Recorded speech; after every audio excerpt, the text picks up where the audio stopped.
So I emailed him, and we've been engaged in conversation about this night for quite some time, but really glad it's here now. We're trying to make the Meeting House lecture series free and open to the public, but if you'd like to support it, I saw many people gave gifts on the way in. You can leave a gift. We also have cards back there with a QR code on it. If you'd like to do an online donation, that helps us. We want to keep doing this, in other words. And we started it by just asking our committee members to each give $100 each to help make a pool of money to start with. But your support is greatly appreciated. There are also books on the table in the back. I saw they were kind of running out, but if you want to sneak back there and buy one from Maryland, they're $20 each. But his books are freely available, not free, but available on Amazon or anywhere you can buy a book these days. I'm sure you can get it. It's a really good book, and I'm really excited to have Philip here with us and hope that we have an engaging night. At the end of the time of his lecture, he'll answer questions. I'm going to share this microphone. I would just ask that we do one question each so that multiple people get a chance to ask a question.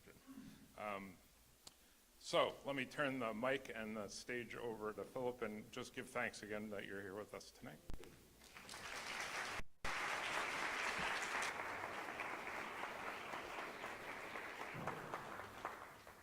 Well, thank you so much, Doug, and thank you all for coming out on this sort of late summer / early fall evening. It's really a pleasure to be here in such a storied church and such a storied community, whose history intersects at multiple points with the story that I'm going to tell you tonight. So I'm sure you've all seen photos like this, photos of the failed coup attempt on January 6th of 2021. And perhaps you also noticed the strange jumble of symbols in the photos. Stars and stripes, don't tread on me flags, and of course lots and lots of Trump flags as well. A lot of secular observers were, I think, surprised by this mix of symbols. They saw apples and oranges, things that didn't go together, in their minds at least, symbols of religion and nationalism, racism and vigilantism, libertarianism and authoritarianism. But what Sam Perry and I saw was a kind of toxic fruit cocktail, what we call white Christian nationalism. And my talk today is based on the book that we were writing, in the middle of writing, in fact, at the time of the failed coup attempt. The book is in 4 parts, and my talk will be 2. First, I'll talk a little bit about what's in the fruit cocktail, the ingredients and who's drinking it. And then I'll talk about the original recipe for the cocktail and how it's changed over time. Third, I'll focus on its effects on our politics over the last decade or so. And then I'll conclude with some more reflections on where Christian nationalism is headed today and what can be done to counter it. So let's start with the what question. Just what exactly is white Christian nationalism? What we're thinking about it is as a political vision.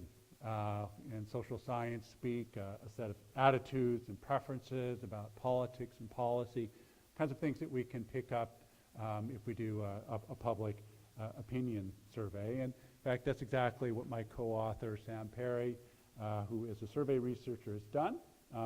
In fact, put together a measure of Christian nationalism based on a series of questions that were asked in a survey that was originally fielded in 2007.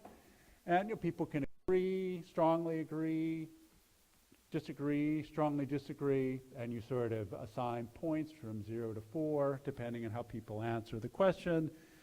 You add those points up and you get a kind of a scale, like a measure of the degree to which people embrace Christian nationalism.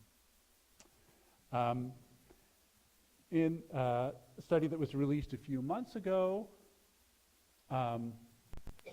Robert P. George of the Public Religion Research Institute, which has been working this question for a while, constructed a similar scale using even more targeted questions to see if the result was different, to see if some of the findings surprisingly similar. Also, one of the things that's is helpful about a survey is it kind of helps you to answer the how many question, right? You kind of, it's one thing to know, well, there are some folks out there who believe this and that, but how many of those people are they? And who are they? So in an earlier book with Andrew Whitehead, Perry divided up the survey respondents into 4 different categories based on their score on this Christian nationalism scale.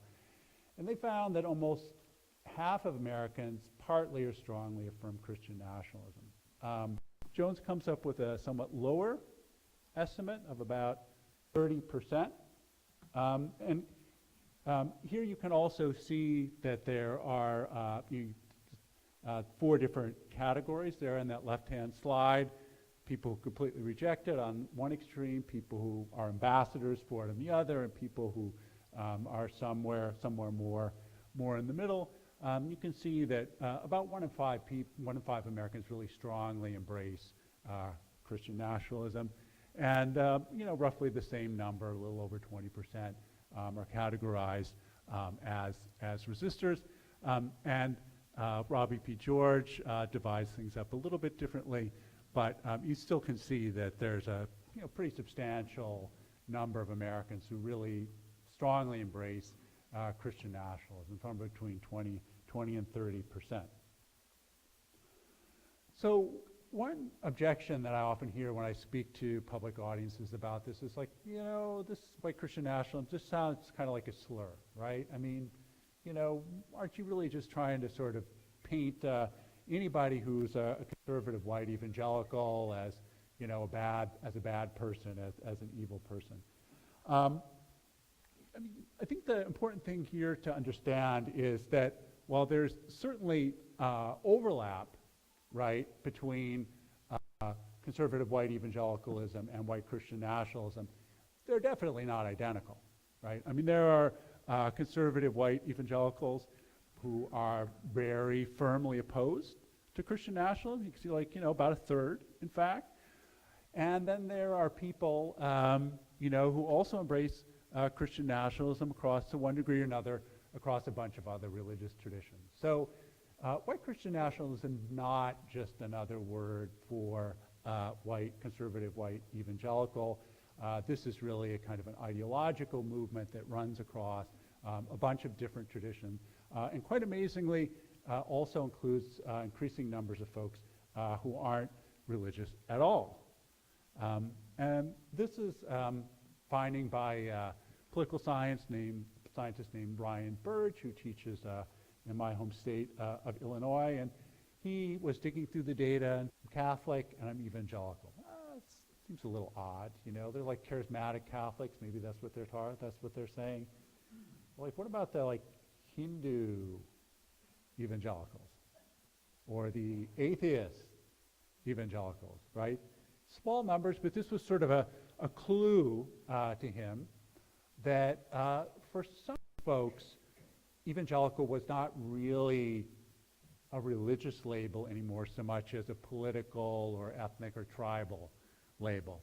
By saying I'm evangelical, I'm telling you something about my politics, I'm telling you something. With all that in mind, what exactly do white Christian nationalists believe? What is this political vision that I mentioned a little bit earlier?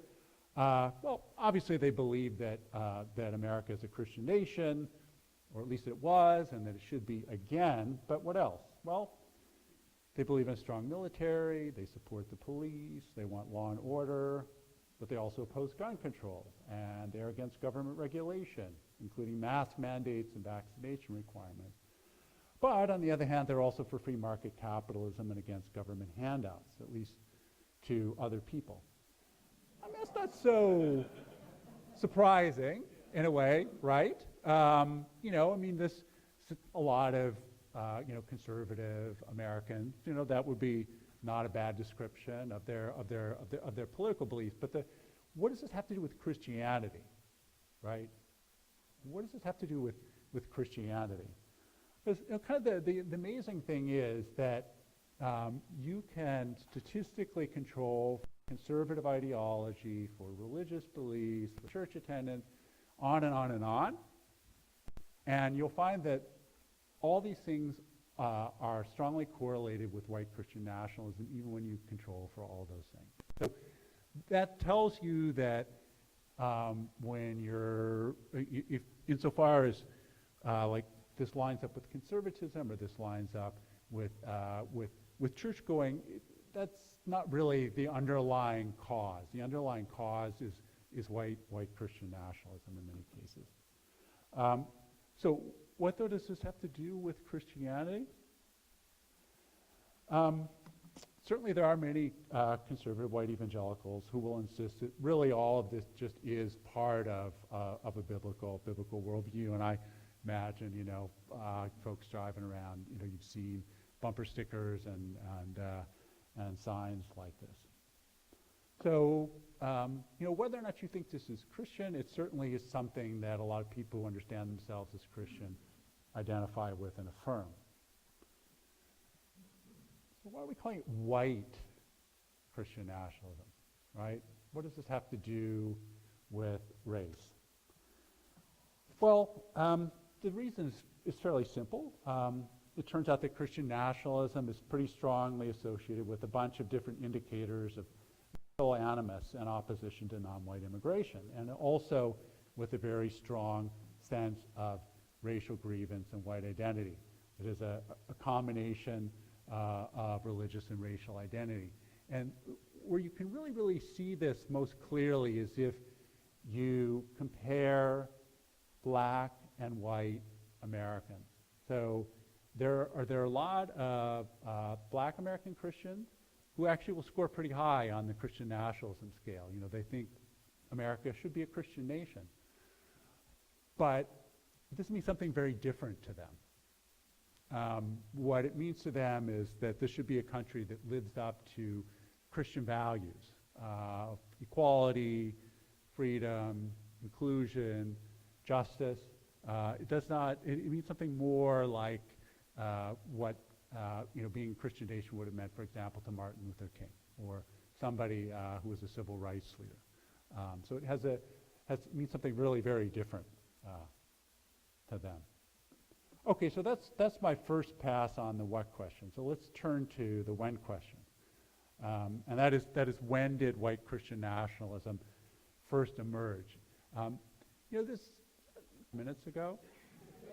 Seriously, I can remember, like doing seminars and this like 10 years ago, when I would have colleagues who, kind of work on nationalism. That's just not a thing.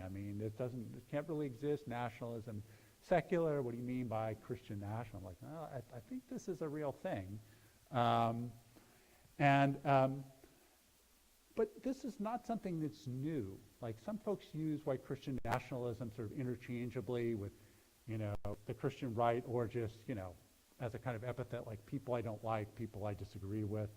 But if you really understand this as an ideology, as a set of ideas, as a vision of what America is and should be, then the answer to the when question is not 2016, it's not 2000, it's 1690. So really, this is the place where the story that I want to tell you starts to intersect with the story of places like Longmeadow, and for that matter, even more in some ways, New Haven, Connecticut, where I live. So I said one way of talking about white Christian nationalism is like a political vision, but another way of thinking about it is what I'm going to call a deep story. And that story goes something like this. America was founded as a Christian nation. Founders were Orthodox Christians, whatever that means. The founding documents are based on biblical principles, maybe even divinely inspired. America is divinely favored, hence its power and prosperity, but America is threatened by non-white, non-Christians, non-Americans on its soil, on its borders. So it must be kept white and Christian, or made so by whatever means necessary. So for some Americans, the story is really quite explicit. I mean, if you crack open the history textbooks that are used by many Christian homeschoolers, you'll find it right there in black and white. And if you're not a reader, you can always get a ticket for Michael Flynn's one of Michael Flynn's Reawaken America rallies. But for others, and I think really for many, the deep story remains implicit. I mean, this is one of the ways in which, why we use the term deep story. It's not something that, is completely conscious, that, that people go around thinking and talking about. It's just kind of, if you press them, though, it sort of feels true. It just feels like this is, America was founded by people like me, and kind of belongs to people like me. And, if people like me, unlike me, are trying to take it away from me, that in a way really is the story. I think it's important then to see the way in which the deep story and the political vision, though, are connected with each other, right? Remember earlier on I was talking about, these different views about whatever, guns and the military and the welfare state and so on and so forth. And like, what does that have to do with Christianity after all? I mean, I thought, Christianity was about, loving your neighbor, welcoming the stranger, not throwing stones. It doesn't seem at first glance terribly, terribly Christian, at least on one understanding of what Christianity is about. But this deep story really holds the different parts of the political vision together. It explains how and why religious and racial and national identity go together with each other, and also with things like support for free market capitalism and gun rights. So, as I said, the deep story is an old story. In a sense, it's really as old as the Christian Bible itself, or at least a certain Puritan Protestant reading of the Bible. To be even more specific, 3 readings of 3 different stories, which we call the Promised Land story, the End Time story, and the racial curse story. The Promised Land story is the idea that the English colonists, later American settlers, were a new chosen people, the successors of being God had given to them, which they were entitled to. And those folks who were already on that land, the various Native American tribes, were kind of like the biblical Canaanites and Amalekites. So, if you know those stories, you know what happens to the Canaanites and the Amalekites. It does not go well for them. That's, all this smiting and thrusting and so on that you hear in the biblical account. And so really there was this sense that we, the chosen ones, are entitled to take this land and to conquer it if necessary.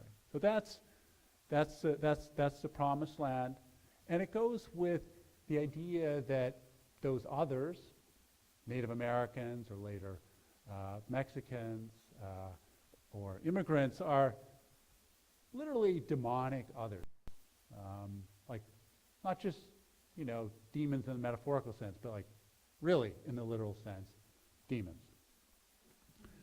The second story is the end time story. I imagine some version of this is familiar to all of you out in the audience.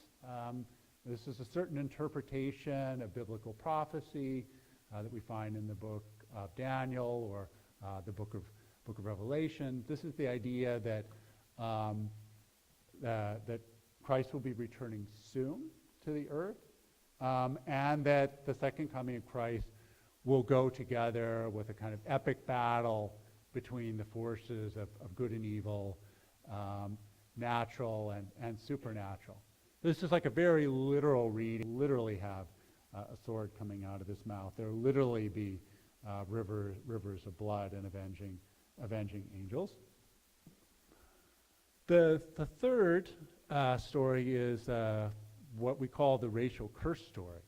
And this is a story that comes together really to provide a biblical justification for the kidnapping and enslavement of Africans and others and bring them to, then becomes the United States.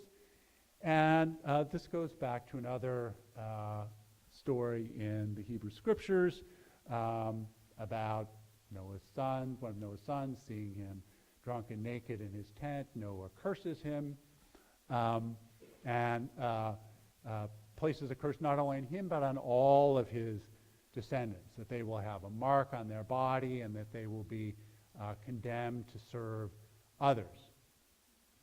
You probably already can kind of anticipate the twist that's given to this story. What is that mark? That mark is blackness.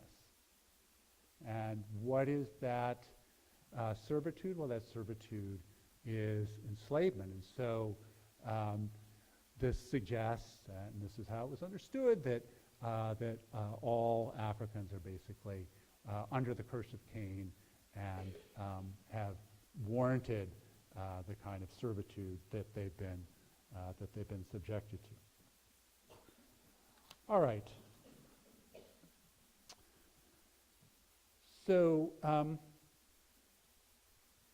by 1690, all three of these ingredients of white Christian nationalism were ready to be mixed together by Protestant theologians. And I would argue, we argue in the book, that the original mixologist was none other than Cotton Mather.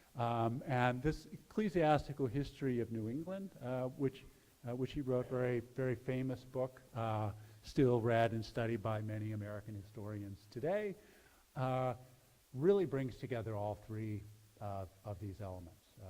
The justification for slavery, the idea of the Puritans as a new chosen people, and of New England as their promised land, and also with a kind of apocalyptic prophecies of which he was a particular aficionado. So really, this is kind of the text of white Christian nationalism. Now, who counts as white has changed over time. You know, Irish and Italians didn't used to count as white 150 years ago. Jews certainly not. Also, who counts as Christians? Are Catholics Christians? You know, a lot of Protestants didn't think so. Who counts as a real American? And if you're interested, we try to trace in our book, The Flag and the Cross, to trace some of these changes over time. But let me now go to the third question, which may be, in a way, the one that feels most immediate and most important today, which is the how question. Like, how does this work, right? So how does this actually work itself out in our politics? Well, here's how it works. When white Christians make claims on other Americans, they do so in the name of national unity and solidarity. But when racial and religious others make claims on them, they are refused in the name of individual rights and personal accountability. Order for everybody else, and righteous violence against anyone who steps out of line. That's the Holy Trinity. So let's take a quick look at contemporary politics to see how this can work.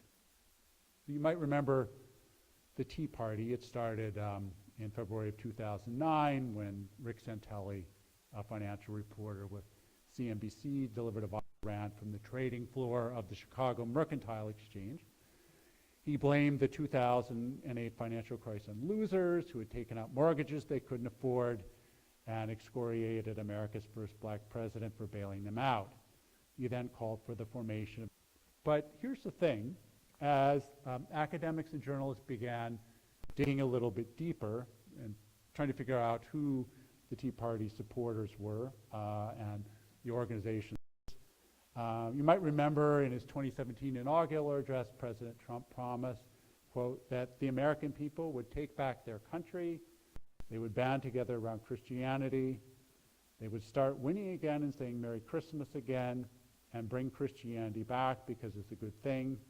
They would also put America first, restore law and order, build a great wall around the nation to keep out criminals and illegals, and they would institute a total ban on Muslims.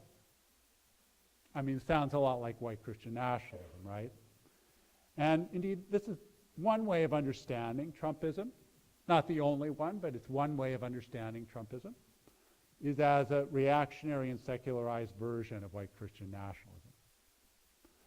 It's reactionary in the sense that it abandons the polite rhetoric of color blindness and American exceptionalism and takes up a full-throated racist language about blood and violence. I mean, it's really hardly two topics that Trump likes to talk about more besides blood and violence, right? It's also secularized in the sense that it's not really apocalypticism in the biblical sense, just catastrophizing in a kind of a general sense, right? So good and evil are replaced by friend and foe. But just as the Tea Party's libertarian facade hid white Christian nationalism, so too does Trumpism resonate with the holy trinity of white Christian individualism: freedom, violence, and order. First, violence. And we all know that Trump is a master of verbal violence. He uses words as weapons to wound his opponents and intimidate his rivals. Crooked Hillary, Sleepy Joe, Lying Ted, Little Marco, Low Energy Jeb, probably forgot a few. And of course, he's not above threatening or inciting physical and violence. He did so repeatedly on the campaign trail and most consequentially on January 6th. So what about freedom? When criticized for his intemperate speech, the insults, the threats, and the profanity, Trump styles himself as a defender of free speech and his opponents, and an opponent of cancel culture who dares to be politically incorrect. In other words, he claims the God-given right to use racist and sexist language with impunity, as in the good old days of Jim Crow and Mad Men. Finally, order, by which I mean first and foremost racial order. Trump's response to Black Lives Matter was to call for law and order, which is to say white male violence, police violence, vigilante violence, even military violence. We all know that he wanted to call out the National Guard. Meanwhile, his response to white male violence was unrepentant words about very fine people and patriotic Americans and people who were just on a tourist visit to the U.S. Capitol. So let me conclude with some thoughts and worries about where white Christian nationalism is headed. The short answer is in an increasingly anti-democratic and radical direction, though paradoxically maybe, and a somewhat less racist and more nativist one too. And to help you see why, I'm going to show you some slides, not from January 6th, but from January 5th. January 5th, there was an event called the Jericho March. And these are a couple of scenes.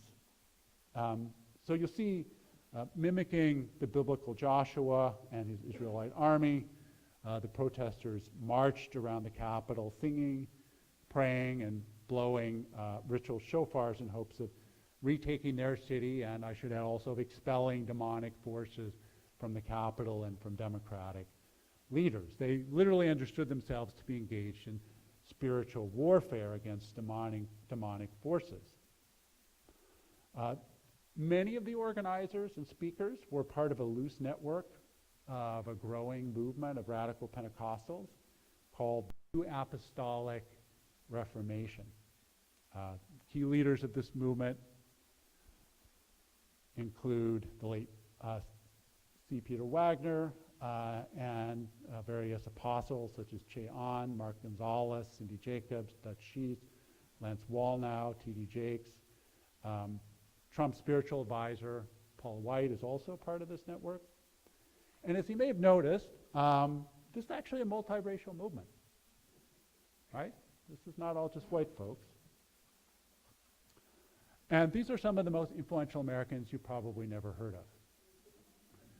They have grabbed the torch of Christian nationalism from its one-time evangelical garden guardians are taking an even more radical direction.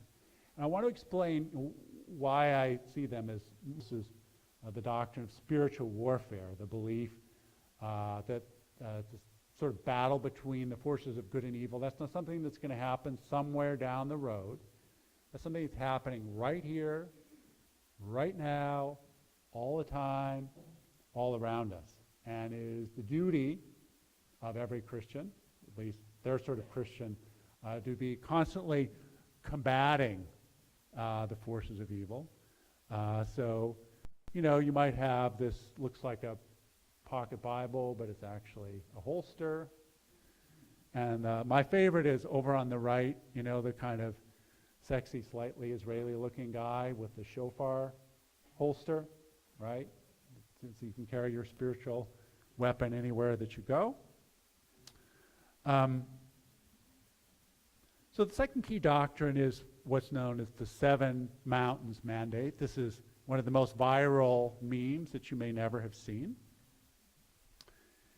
And this is the view that Christians need to seize control, or they use a biblical language of dominion. They need to seize dominion over the seven societal spheres or mountains of influence of entertainment, business, education, family, government, media, and of course, religion.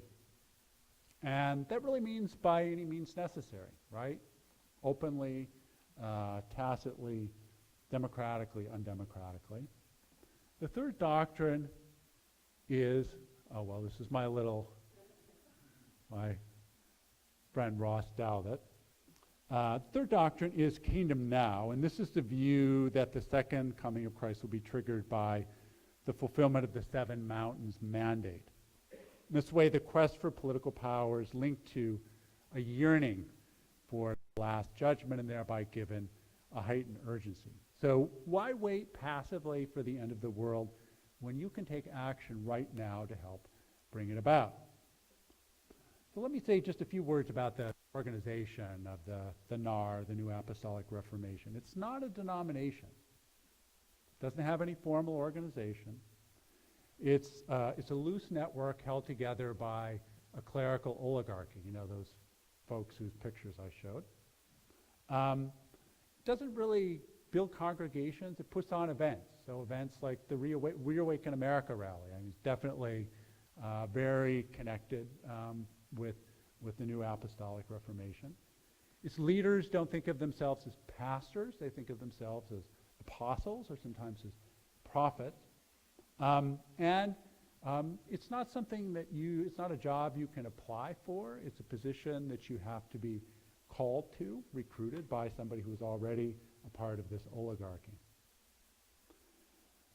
So putting this all together, the NAR combines a radical anti-democratic ideology with a decentralized leadership structure. And in this, it resembles some of the most successful revolutionary movements and terrorist organizations of the past and the present. Now, it would be easy to dismiss the NAR and organizations like it as just the radical fringe, but I think it would also be a mistake. That was written in October. Good call, Ross. And we should not repeat this mistake, because if there is one universal law of politics, it's that well-organized minorities can dominate disorganized majorities, especially if support for that minority extends into the wider population, which is precisely the situation that we find ourselves in today. So where exactly does this leave us? I see four possible outcomes. One is what the late sociologist Pierre Vandenberg called Herrenvolk democracy, that is master race democracy, which he defines as a parliamentary regime in which the exercise of power and the suffrage are restricted de facto and often de jure to the dominant group, and in which that group understands itself as a superior race or culture and subjects other races or cultures to varying degrees of legal repression and extra-legal violence. Let's call it Jim Crow 2.0 for short. Another scenario is what we might call nativist democracy, in which native birth replaces racial identity as the basis of citizenship rights and democratic participation. It's not that hard to imagine one of these outcomes should Trump return to the White House in 2024. This is not the only possible scenario, thankfully. There are at least two others. The first is the survival of liberal democracy, which is to say, the status quo ante since the civil rights and voting rights laws of the mid-1960s. The second is the achievement of a multiracial democracy. To say the nation of nations, the people of peoples that Martin Luther King and others before him dreamed of. A democracy in which rights are enforced and extended, and historic injustices recognized, and perhaps even undone. Which of any of these scenarios will become reality is, of course, hard to say. Historical outcomes are highly contingent, which is why social scientists like myself are so bad at making predictions. But this much is certain. Much will depend on the choices of American Christians and their leaders in the coming years, but also on the choices of secular progressives and their leaders in the coming years. America is at a crossroads. It's been there before, more than once. To the left lies a path towards a multiracial democracy. To the right, a path towards continued white dominance. In the past, America has sometimes turned left for a little while, only to veer sharply back to the right in the end. That's what happened in 1787. That's what happened in 1877 and in 1968, when the United States incorporated slavery into the Constitution, when it turned the South over to Confederate redeemers, when it chose law and order and the war on drugs over civil rights. Each time the country took 2 steps forward, then 1 step backwards. Which way will America turn this time? The answer will depend on the choices we make in the coming years. Will conservative white Christians be willing to accept their new minority status? Or will they attempt to cling to power by means of minority rule? Will they choose democracy or power? And what about secular progressives? Will they make room for people of faith and their vision of a multicultural and multiracial democracy? Will they accept religion itself as an element of diversity? Or will they instead fulfill conservatives' worst fears about progressive attacks on religious freedom? For my part, I hope that America will finally take the road towards an inclusive, multiracial, multi-faith democracy. Thank you.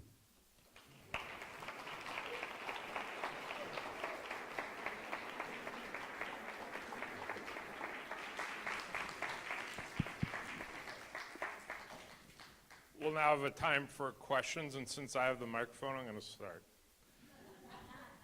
I was struck by part of your book where you mentioned that at one point when the Tea Party was emerging, that there were a lot of conservative evangelicals who held little booklets of the Constitution in their pockets like they did little Bibles and saw it as divinely inspired. There seems to be a huge gap between that kind of reverence for our Constitution and what happened on January 2020. And I just, the 6th or 16th, was it? 6th, I got it right, okay. Can you speak to the gap there? Why a reverence for the Constitution, almost strange, to pretty much being willing to abandon it? I think it's a great question. There certainly is a lot going on. In a way, the question is, why this authoritarian, anti-democratic turn? Where Trump himself talks about, quote, shredding the Constitution, and where you have, some folks, even commentators, Greg Gutfield just the other day on his show on Fox News, talking about, elections don't work, we need a civil war, right? This is kind of constant escalation of the rhetoric. I mean, some of it is just trolling and clickbait and, trying to, get some liberal tears that you can enjoy. I mean, I think that is a little bit of what's going on for a lot of folks. But that sort of rhetoric does also create a permission structure for people who are more serious. And, again, I just going to reiterate this, all the great revolutions in history were made by small minorities of well-organized, well-armed people. Small percentage of the population. And that needs to be taken seriously. But, why this turn, right? That's really your question. I mean, I do think it partly also does, it has to do with this, increasing sense of grievance and threat that a lot of people out there feel. And I mean, some of it, I think we have to understand that, some of the anger that people feel is justified. There are a lot of people who've lost jobs, lost hope, feel, that their communities have been, just completely drained and leveled, and they're right to be angry about that. But this is where, kind of politicians and media figures who want to point the finger at immigrants or minorities or, somebody else, other than the folks who exported their jobs to China or Mexico or wherever. I mean, this is where the politics enters in. And I think there is, lastly, just also this, there's this, white Christians are a minority in this country now, right? Less than 50% of the population. At the time of the Revolution, white Protestants were 98 or 99% of the population. I mean, that is a dramatic shift, and that is not easy for folks, for a lot of folks to accept. Hi, thank you for your talk. In the early 20th century in France, there was a philosopher, politician by the name of Maurice Barrès, and he very much touted Catholicism. He was against separation of church and state in France, but he himself was not particularly religious. He wasn't Catholic. He thought that it would be a means to an end, that it could be used to try to gain other things within society. Don't you think that a good population in this country for the last 70 years have consisted of people who have used religion to achieve other ends, political ends, and not just Christianity in other countries as well, too? Absolutely. And this is something that's going on both at the elite level and at the popular level. So I don't think Trump is a baby Christian. I don't think Trump is any kind of Christian. I think he just figured that this is a group that he needs, and he kind of focus grouped a bunch of different pitches to that group and found some material that worked, and then sort of took that show on the road. That's what he did, and there are plenty of other folks like that. I think you're absolutely right. This is also a trick that a lot of white supremacist groups use. It sounds better to say you're defending Judeo-Christian values or Western civilization than to say that you're opposing white genocide or black empowerment, right? So you kind of put on this fig leaf of religion to sort of dress yourself up and hide the nasty bits. And that, I think finally there are, as I pointed out in the talk, there certainly are plenty of folks for whom, religion really is, Christianity is just it's a cultural identity. It's just a way of saying people like us. When they think of what is an evangelical, they don't think of, somebody who recently immigrated from Nigeria. They don't think of somebody who recently immigrated from Brazil or Honduras, even though those people probably are much more faithful, much more Christian in any terms than they are. They think about people who look and think like they do. So absolutely, there are some people who are just using this. One quick aside.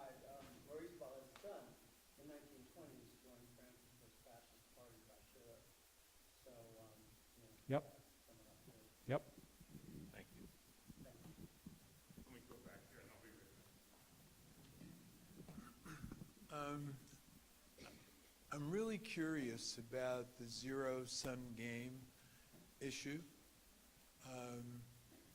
And it's always puzzled me that in order for me to have, you have to lose in that zero-sum. But I'm also curious as to whether or not, what percent of that 70 million people who voted for Trump are white Christian nationalists?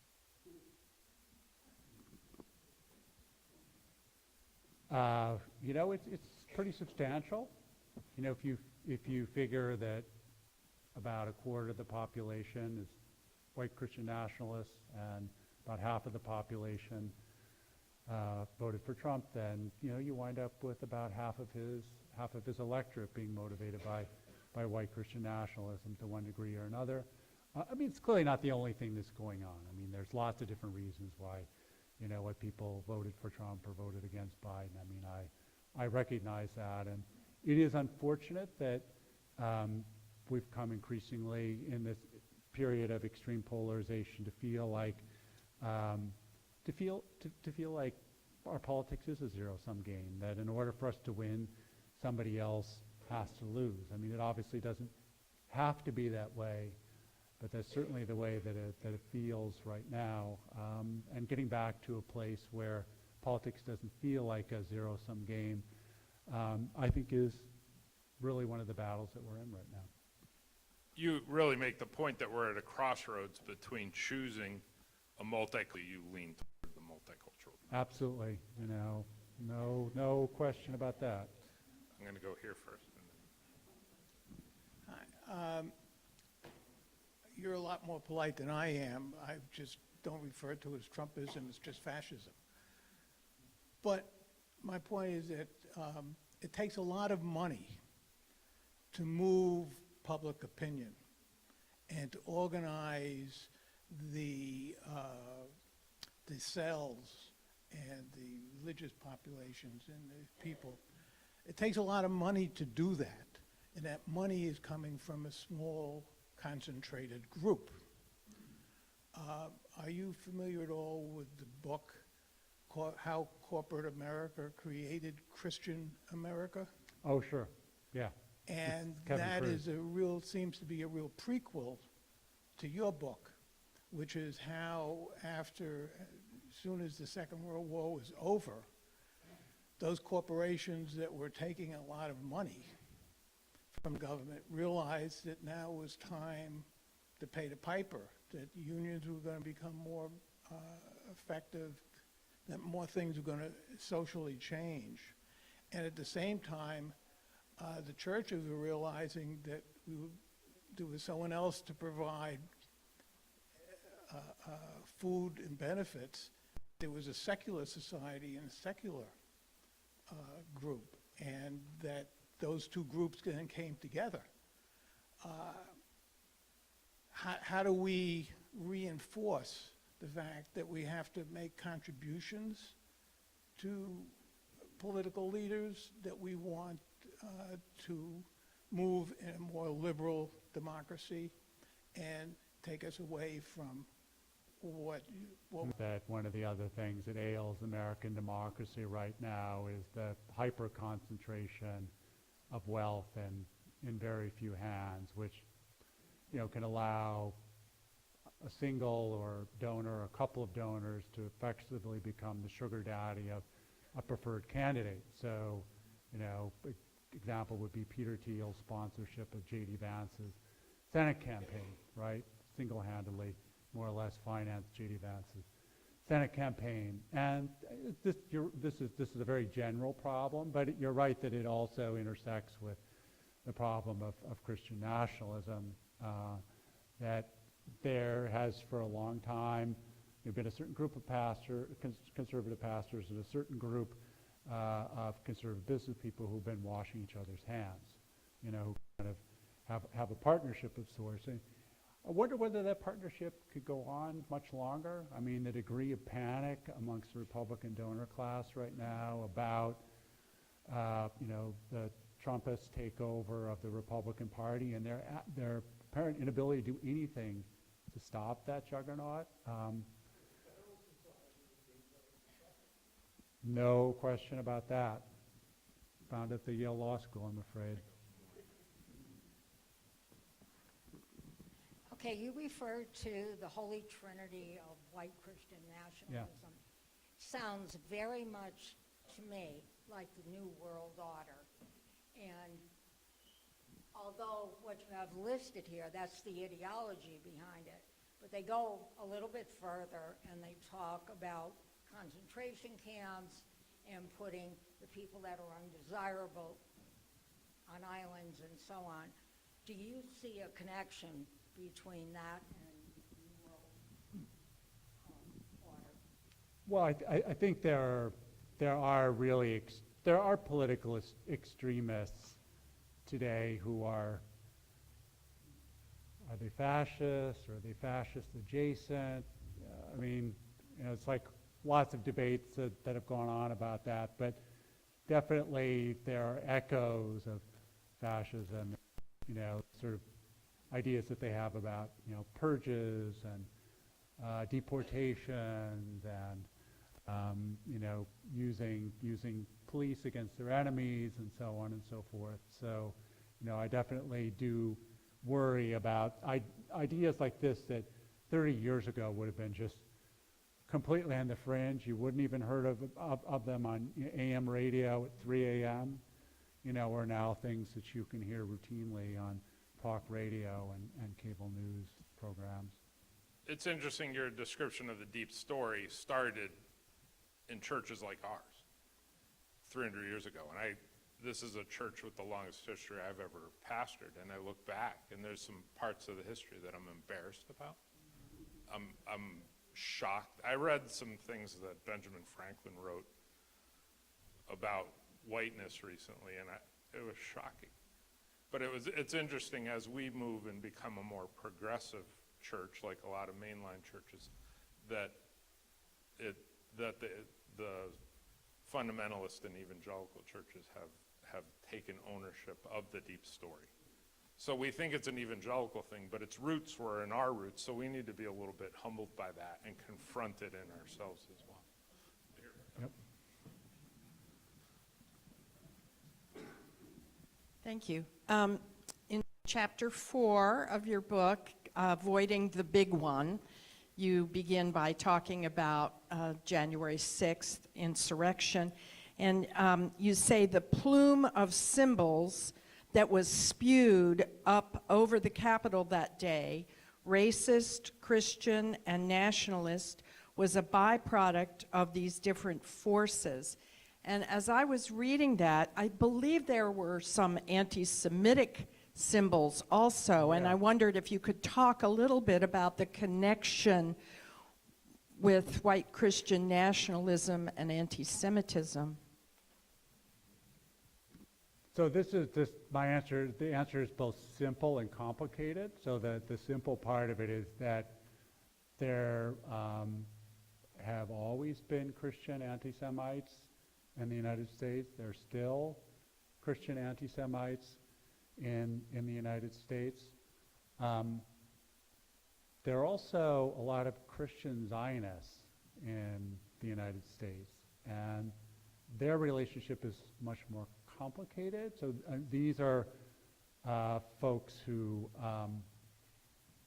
think that American Christians and the United States have a kind of a special connection to and special duty towards the state of Israel. People go on pilgrimage and heritage tours to the Holy Land. Like if you ever go visit Jerusalem, you're in the hotel lobby and you'll suddenly hear like, is that a southern accent I hear over there? These big groups of folks, and their relationship is much more complicated. And I'll illustrate this with an anecdote. This is I don't know how many of you know Doug Mastriano. He was a Republican candidate for governor in Pennsylvania, and he was like Christian nationalism pure, seriously, all the way. And he and his wife would campaign together. His wife's name is Rebbe, and at one point, Rebbe was asked a question by an Israeli reporter, I think from Haaretz or one of the Israeli newspapers.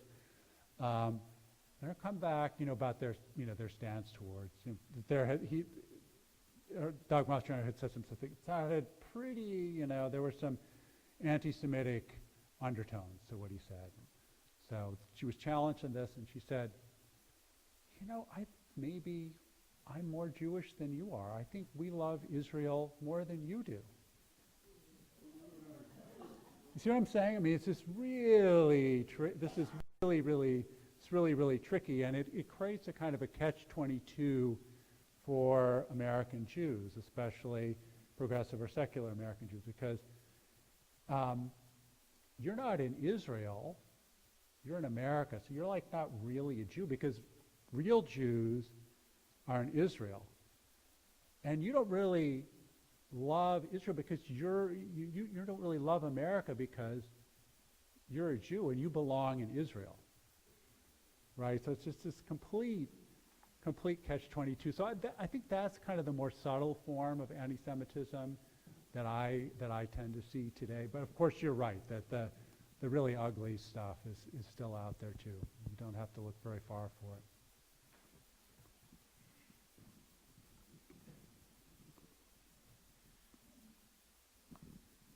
I meant to say that in my knowledge of American politics, the dichotomy in elections that we were all used to, it seems that they became clearly pronounced way back in the 1948 election, I think, Truman versus Dewey. I think ever since then, even though some elections, of course, one candidate or the other had a big landslide occasionally, but I think that dichotomy is, the basic sides really haven't changed that much, despite the fact that the United States is way more diverse now than in 1948, and a lot of population shifts in the country, but I think the basic sides have not really changed all that much ever since, it probably goes further back, but very noticeably starting in that election, I think. So I'm kind of, I don't know if I'm being pessimistic, or maybe you might have you don't think hopefully the United States isn't doomed to continue in this kind of stalemate, the dichotomy, you know what I mean? Mm-hmm. I don't know if you... Yeah, it's complicated, and there definitely are ways in which some of the, we've been fighting the same old battles for a long time, and there are ways in which we're fighting new battles today. But I do have a unicorn for you, which is, or puppy, or rainbow. Some hope, sort of getting past this kind of paralysis. The elections in Poland a couple of days ago. So Poland is a country that, where you could see where the courts took control over law enforcement, took control over the media, was openly going after political opponents and putting them in jail. If anybody spoke up. And what happened there is a couple of things. So people sort of from the center right to the left got tired of this. They turned out in massive numbers. I think it was 76% countrywide. In some places in Warsaw, 99% people voted. That's how tired they were of what was going on. They challenged the idea that the authoritarians had, that they were the real Poles, the true Poles, and said, no, this isn't what Poland is about. In fact, Poland, people don't really know this usually, but it has a very deep kind of multi-religious, multicultural history. And people think of it as just, a Catholic country, and that's true since World War II, and partly due to the Holocaust, and adjustments of borders and other things that happened. But they were able to re-embrace that. They were able to just really to own a certain kind of Polish patriotism and present a different version of what Poland could be. And they did the work. They got organized. They did poll watching. They get out the vote efforts. They were able to pull together and overlook some of the differences that they had on policy issues and say, look, we can disagree about some of these issues later, but first we have to get our democracy back. And they took it back. And so that's the pony, the rainbow, the unicorn for today. A lot of questions. Let me go to the back just because I don't want to just give it to the front. You know what I mean? Hello, thank you for coming, and it was a great talk. My question is, do you think America, with the insurrection on January 6th, is moving toward a toxic masculinity in our country? Yeah. So this is a really important question. One other thing may I bring into the point that as we developed our history through Christianity or evangelization, as that would seem to, at the point, an understanding of toxicity for masculines of all others. Mm-hmm. So that's the reason why I'm asking, because this gentleman right there has created something that was, I don't even want to put an answer. Thanks. Go ahead. So there definitely is something worthy of being called toxic masculinity, but there is also like a real, genuine crisis of men. I mean, of young men, and I think, we have to face up to that. There's a lot of good social science research that's being done on this now of young men who are falling behind in education, career, and that is also something that has to be addressed as well. There's another book you refer to in your book with that, a title that addresses that. It's called Jesus and John Wayne. Right. That's a great title. I wish I'd thought of that. You talked a lot about Christian nationalism as white Christian nationalism as a belief system, but I assume it also has socio-psychological roots and economic roots in terms of who gets attracted to the belief system. And I wonder if you could talk a little bit about who it is that moves towards that belief system and subscribes to it. So there is work that's being done on that question by psychologists. In fact, there's even a book that came out recently called The Psychology of White Christian Nationalism. But I'm honestly, I don't feel really qualified to answer the question.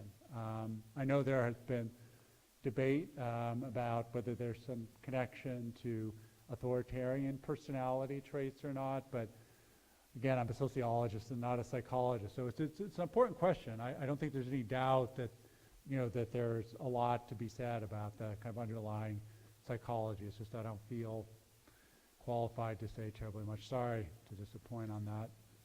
So I see two more questions. I'm going to let happen because we could keep going, I think, all night, but here we go. Given that a few of the core principles of Christianity are empathy and morality, and given that our friend up here is lacking in empathy and has no moral compass, when you engage with evangelicals about how they can align themselves with Trump, do they have a different definition of those two characteristics?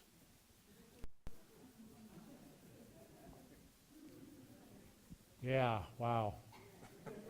No, okay. I mean, I have engaged. I have tried to engage, and sometimes successfully, but more often, to be honest, unsuccessfully.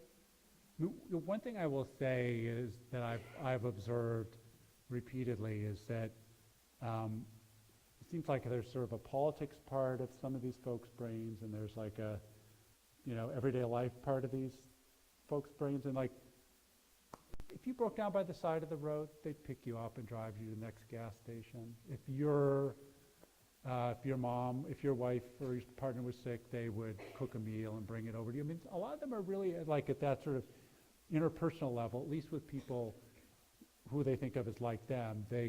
You really do see, this kind of compassion.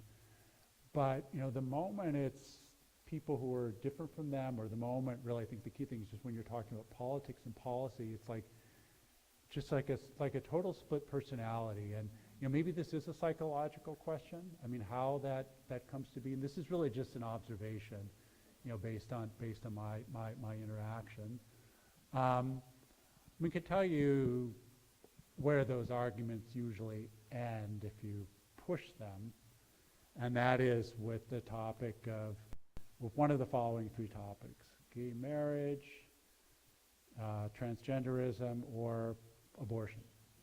I mean, those are places where the folks feel like they have the moral high ground on you. I like how you point out that a lot of people who claim to be evangelicals don't even go to church. And it's interesting, I shifted to the UCC from the Evangelical Covenant Church, which was more moderate evangelical. And as a unicorn story, my former congregation I served for 15 years, last weekend, the synagogue right across the street from them had a bomb threat. And they had a bar mitzvah scheduled that day. And our church opened the doors of the fellowship hall to welcome the Jewish community in to have their bar mitzvah there. So I think the subtleties of the truly faithful in some more conservative churches is embraces diversity and doesn't reject it necessarily. But it's complicated, as you've revealed in so many ways. Yeah, so there are differences. Yeah, and I would just add to that, I think some of the most outspoken, powerful, and effective critics of Christian nationalism have been people who are definitely very theologically conservative. I'm thinking, people whose names you might have heard would be like Peter Wenner of The Atlantic, David French of The New York Times, Russell Moore, who runs Christianity Today, Beth Moore, kind of very famous, no relation but famous, female Bible teacher. And there are a lot of people like that whom you haven't heard of, who are just, sometimes quietly, sometimes loudly. So I think it's just again why I really do want to emphasize that, just because somebody's a conservative white evangelical doesn't necessarily mean they're a white Christian nationalist, or vice versa, and that, at least in our personal dealings, we have to be open, to those moments, and give people, permission to change, evolve. Okay, last but not least, my question is, how prevalent is Christian nationalism in the military? Is it becoming less or more prevalent with time? And what branches of the military are more prone to this type of mindset? Yeah, I wish I could cite really good research on that. I mean, the one thing I can tell you is that in and around the Air Force Academy, I mean, that has really been a kind of a pressure point for this Christian nationalism. And partly this is just an accident of geography that, Colorado Springs has become a kind of a major center. This is where the Family Research Council is headquartered, for example, and so that geographical proximity is part of it. But it's an excellent question, and I wish journalists, kind of a fearless journalist, would try to figure out the answer, because I don't know. The leadership is not white nationalists Right. of the military. Right. Yeah, I worry about the colonels, not the generals. I want to thank all of you for coming tonight. It's really been a great night, and I appreciate thank you.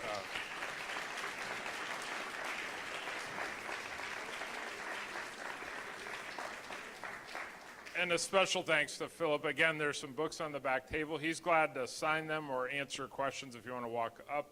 There's also refreshments in the back if you'd like to have a donut or there's probably something healthier. I just noticed the donut. So thank you for coming and have a good night.